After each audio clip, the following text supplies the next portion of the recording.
नमस्कार प्रणाम भाई लोग। हमारा नाम है विशाल यादव और आप देखते नहीं भोजपुरी ट्रेंडिंग। भाई लोग आप लोग के बता दें कि खेसारी लाल यादव के बहुत न्यू ईयर गाना आ चुकल बाटे और बहुत धमाल मचावत बाटे।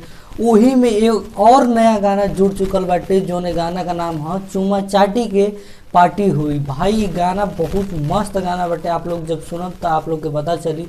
और ये गाना के लिखले बाना पवन पांडे और ये गाना के म्यूजिक दिले बाना शंकर सिंह।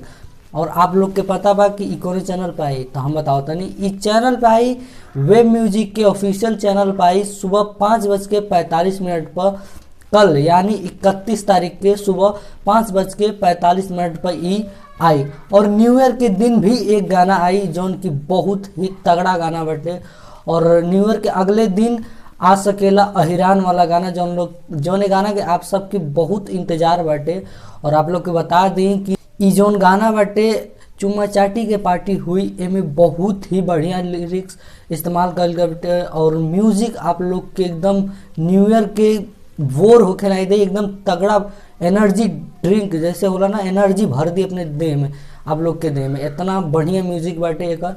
और अगर आप लोग के खेसारी लाल यादव से जुड़ी छोटी बार खबर अगर आप जानना चाहते नहीं तो चैनल के सब्सक्राइब कर लें और बेल आइकन के ऑल पे प्रेस कर दें। अगर आपके वीडियो अच्छा लगा लोके, आपके लायक लगा लोके, आपकी यूजफुल लगा लोके तो एक लाइक कर दी।